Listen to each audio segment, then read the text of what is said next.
नमस्कार प्रेक्षकांनो, स्टार प्रवाहावरील लग्नानंतर होईलच प्रेम या मालिकेच्या आगामी भागात आपण पाहणार आहोत की नंदिनीने आता कॅफेमध्ये जीवाला भेटायला बोलवलेलं असतं.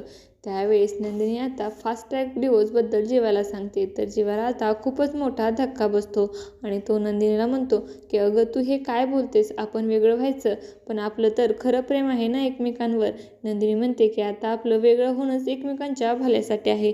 तर दुसरीकडे काव्याने पार्सलमध्ये आपली पेस्ट्री बॉक्समध्ये पार्थसाठी पाठवलेलं असतं. काव्याने फोन करून म्हणते की आता तुम्ही एकटेच खा, नंतर आपण दोघं एकत्र खाऊयात.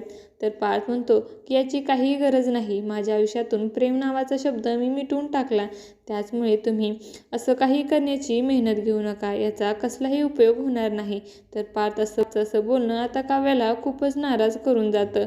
पण काव्य ही खूप जिद्दी असते. तीही पार्थला म्हणते की तुमच्या आयुष्यातून पुन्हा प्रेम मी निर्माण करून दाखवणार. तर दुसरीकडे नंदिनीचं मन जिंकण्यासाठी जीवा आता तिच्या घरी येऊन राहायला लागतो. आता येणाऱ्या भागामध्ये जीवा आणि काव्या पार्थ आणि नंदिनीचा पुन्हा विश्वास मिळू शकणार का, हे पाहणं अतिशय रोचक ठरणार आहे. तुम्हाला जर आपला व्हिडिओ आवडला असेल तर चॅनलला लाईक, शेअर आणि सबस्क्राईब करायला विसरू नका. धन्यवाद.